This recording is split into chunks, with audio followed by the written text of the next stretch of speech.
তো এভরিওয়ান, আমি দেখো উচ্ছে দিয়ে দারুণ একটা ইউনিক রেসিপি তৈরি করব।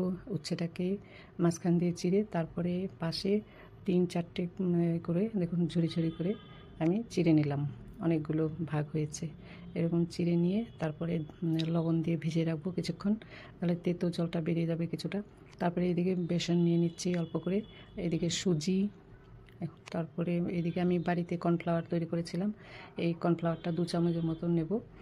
তারপরে এই দেখুন কত জল জমেছে, এই যে জল বেরিয়ে গেছে। তারপরে এই ব্যাটারের মধ্যে হলুদ, লবণ, লঙ্কার গুঁড়ো দিয়ে ভালো করে পেস্টটাকে জল দিয়ে একটা পেস্ট বানিয়ে নেব। ভালো করে একটু পেস্টটা ভালো করে ফেটিয়ে নিতে হবে। আরেক চামচ আমি কর্নফ্লাওয়ার দিয়ে দিচ্ছি ভালো করে। এবার মেখে নিয়ে আবার এই ব্যাটারের মধ্যে এগুলোকে ডুবিয়ে ডুবিয়ে এদিকে আমি কড়াইতে তেল চাপিয়ে দিয়েছি। তেলগুলো আমার গরম হয়ে গেছে। এবার একটু ভালো করে মাখিয়ে নিয়ে তারপরে একটা একটা করে তেলের মধ্যে আঁচটা কমিয়ে সুন্দর করে টাইম নিয়ে ভেজে নেব। এইভাবে আপনারা বাড়িতে ট্রাই করবেন, খেয়ে দেখবেন খুবই ভালো হয়। যারা উচ্ছে খেতে পারে না তারাও উচ্ছে খেতে চাইবে। আমি একটা একটা করে ডিপ ফ্রাই করে দিচ্ছি। খেতে কিন্তু অসাধারণ, গরম গরম খেতে হবে, ভাতের সাথে খেতে হবে। আর যারা সুগার পার্টি তারা রুটিতেও খেতে পারবে, মানে এতটাই ভালো লাগে।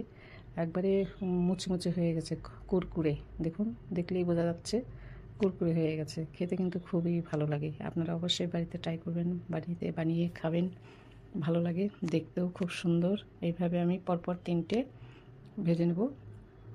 আর একটা মাখিয়ে রেখেছি, এটাও আমি ডিপ ফ্রাই করে নেব একই রকম করে। এই যে দেখুন কত সুন্দর, কি শক্ত হয়ে গেছে একবারে।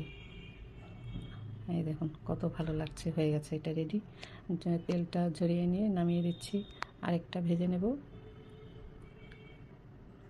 খেতে কিন্তু খুবই ভালো হয়, আপনারা ঠিক একবার করে দেখবেন।